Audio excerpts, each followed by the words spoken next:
সব শেষ করে নিলাম।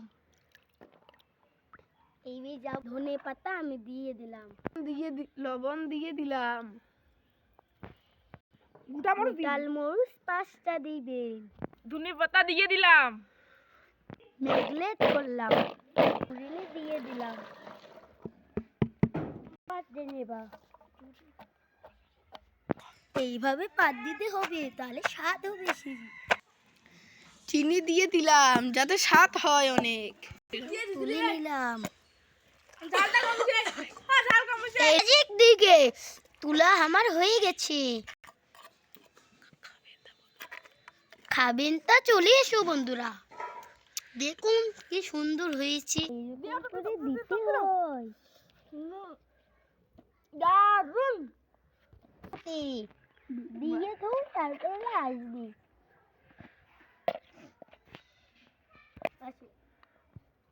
দারুন